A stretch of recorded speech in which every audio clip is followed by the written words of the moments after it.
Hey, what's up, everybody? Today I wanted to talk a little bit about involving your children in your day to day, in your future, in any businesses, small farms, homesteads, whatever you're doing. It's important that you involve your children. Um, I have two older stepchildren. One just turned 30, the other one's 34, 33. So when they were growing up here, um, after my wife and I got married, the oldest one was 8 and the younger one was 4, my stepkids. Um, you know, we didn't have a lot. Like, they didn't come with manuals. Like, we didn't have a whole lot of money. And they never saw or understood that we didn't buy Christmas gifts for each other. Like, my wife and I didn't buy Christmas gifts, and we tell them that now, and they're like, "Oh my God!" Like, we didn't know.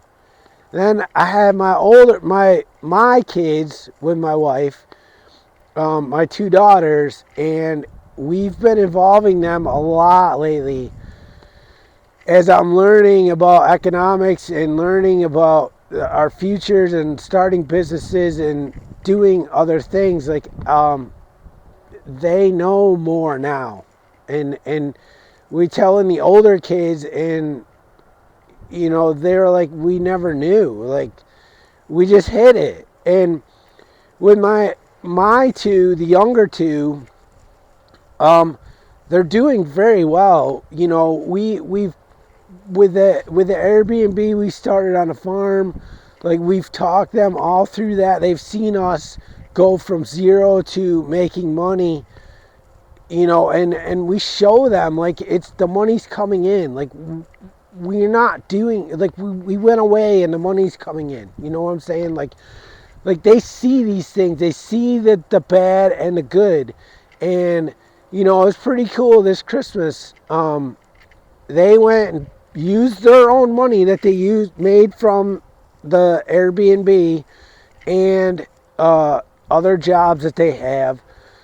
They took their own money and they bought all of their Christmas gifts. I mean, we gave them a little bit for, their mother and I, like. But as far as the rest of the family, they bought for the grandparents. They bought for each other. They bought for the older siblings. And it was just really cool to watch because you could see all the pride that they had, and the fun they had with using their own money, their own creativity to buy their gifts for each other. And it was just so fun to sit back and watch all that go on. And it's really important to involve your kids in those decisions because nobody teaches us this in school, in college. Nobody teaches us any of this. And I think it's really important to, if I want one of the children or multiple children to be a part of the farm, like, then I need to set it up so that they are excited about the farm. It's not, if I were to say, now I have experience because I've talked to a lot of farmers over the years, and I used to be this guy. If I stand out here talking to my kids or the neighbor or another farmer, and they overhear me say, fertilizer prices are so high and fuel prices are so high, and I don't know why I do this, and my kids, they need to step up and blah blah blah. I want the next generation to take over. Well, if I'm talking to you for about 5 or 10 minutes, I don't want any part of this. Like, okay, yes, it's a struggle to run a farm. It always has been for me. But I didn't know different ways to make the farm lucrative enough where the next generation would want it. Like, I'm a different breed. I wanted it since I was 5 years old. I told my grandmother I wanted to be a farmer. and she tried to talk me out of it. And as I said before, I just thought it was more volume, more volume, more volume. And now I've learned different ways to make money so that I could be on the farm. And then my kids see that and they get excited about raising good quality meat at a cheap price for people that can't afford good quality meat. If that makes any sense. Like, you have to involve your kids, and it's not just on the farm. It's we're gonna start a vision board in there, and we're gonna do one in the bedroom so that we don't really have a spot where it's like we don't have an office or anything. So we're gonna do one in the bedroom for my wife and I, with my goals, her goals, and our goals together for 2025. And my kids, I talked to my family about it, and the younger two are like, oh, we want to do that. Like, yeah, like, that's cool. Like, you need to involve them. And they're just exploding in just excitement and future plans, and like, it gives them something to look forward to. And it's truly important to do that. Like, educate your kids on what you're doing, whether it's good or bad.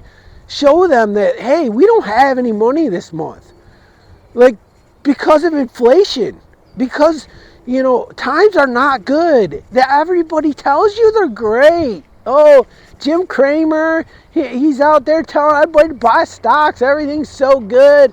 He's not. It's not good. Why do you think Big Lots is closing? Why do you think all these dollar stores are closing? If times were good, why would they be closing? Like, hello, people.